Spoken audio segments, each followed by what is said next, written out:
পশ্চিমবঙ্গ পেতে চলেছে আরও দুটি নতুন অমৃত ভারত এক্সপ্রেস এবং কোন কোন রুটে পাবে সেটা নিয়ে বিস্তারিতভাবে আলোচনা করব। তার স্টপেজ কী কী থাকছে এবং টাইমিং চেঞ্জ হচ্ছে কিনা, এবং টাইমিং চেঞ্জের এখানে কথা বলছি কেন। এই ট্রেনগুলো আগে স্পেশাল ট্রেন হিসেবে চালানো হতো এই দুটি ট্রেনকে। যেমন ধরি, আমি যদি প্রথম যে ট্রেনটার কথা বলবো সেটি হচ্ছে 07225 এবং 07226 চারলাপাল্লি শালিমার চারলাপাল্লি অর্থাৎ হায়দ্রাবাদ যে স্পেশাল ট্রেন চলতো, সেটাকে কিন্তু এখন অমৃত ভারত এক্সপ্রেস রূপে কনভার্ট করা হবে। 17065 এবং 17066 চারলাপাল্লি শালিমার চারলাপাল্লি অমৃত ভারত এক্সপ্রেস হিসেবে চলবে। এবং টাইমিং চেঞ্জ হয়েছে কিনা, অবশ্যই টাইমিং চেঞ্জ হয়েছে। আগে এই শালিমার থেকে যখন এই চারলাপাল্লি এই যে ট্রেনটি যখন আগে ছাড়তো স্পেশাল ট্রেন হিসাবে, সেটি প্রতি মঙ্গলবার সকাল 10টায় ছেড়ে বুধবার দুপুর 1টায় পৌঁছাতো। আবার চারলাপাল্লি থেকে ছেড়ে প্রতি সোমবার ভোর 4:30টায় ছাড়তো এবং মঙ্গলবার এসে পৌঁছাতো 6:50-এ।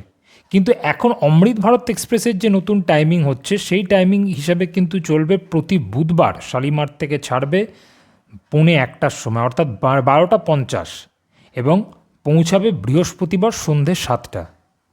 আর চারলাপাল্লি থেকে ট্রেনটি রিটার্ন করবে প্রতি মঙ্গলবার সকালবেলায় 7:15-য় ছেড়ে বুধবার এসে পৌঁছাবে 11:20, সকাল 11:20।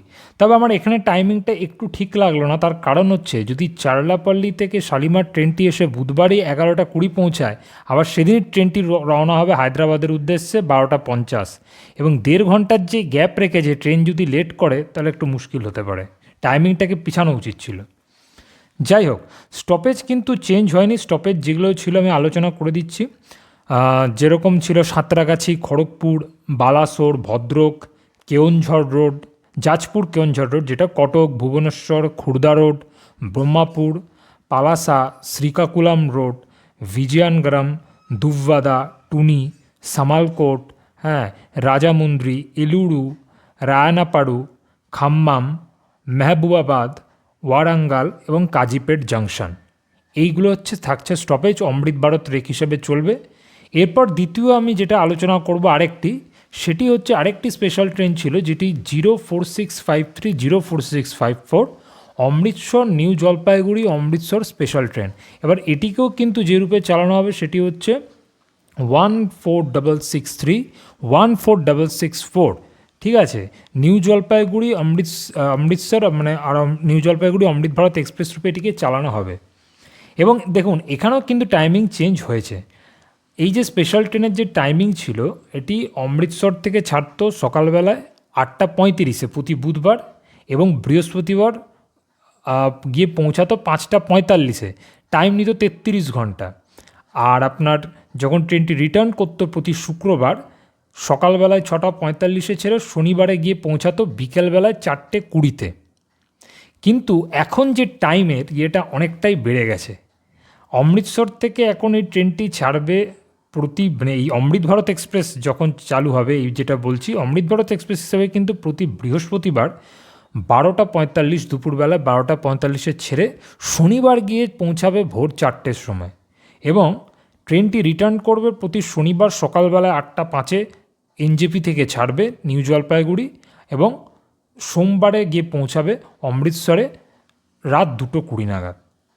এবার দেখুন, এতটা টাইম টেকেন বাড়লো কেন? অনেকগুলো স্টপেজ যেগুলো স্পেশাল ট্রেনে ছিল না, সেগুলো কিন্তু এই অমৃত ভারত এক্সপ্রেসে বাড়ানো হয়েছে। আমি আগে স্টপেজগুলো আলোচনা করে নিই।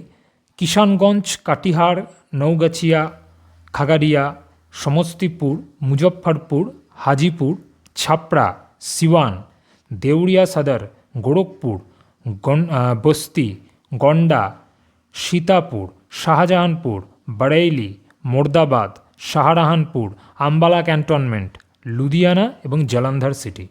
তার মধ্যে এই স্টপেজগুলো এখন আলোচনা করছি যেগুলো স্পেশাল ট্রেনের মধ্যে অন্তর্ভুক্ত ছিল না, কিন্তু এই অমৃত ভারত এক্সপ্রেস হওয়ার পর এটা দেওয়া হয়েছে। যেমন ধরুন, নৌগাছিয়া, খাগড়িয়া, হাজিপুর, সিওয়ান, দেউরিয়া সদর, বস্তি, গন্ডা, শাহজাহানপুর, বরেইলি, আম্বালা ক্যান্টনমেন্ট, লুধিয়ানা, জলন্ধর সিটি, এগুলো কিন্তু স্টপেজ ছিল না, এবং এর জন্য টাইম টেকেনটা আরও 5-6 ঘন্টা বেড়ে গেছে বা আরও একটু এক্সটেন্ডই করা হয়েছে। এবং কোচ কম্পোজিশন নিয়ে তো এখন বিশেষ কিছু আলোচনা করে না, কারণ কোচ কম্পোজিশন কিছু ডিটেলসে দেয়নি। কবে এই ট্রেনগুলোকে ফ্ল্যাগ অফ করানো হবে সেগুলো আরও বিস্তারিতভাবে জানা যাবে। আপাতত এইটুকু, এবং দুটি কিন্তু উইকলি ট্রেন। ধন্যবাদ।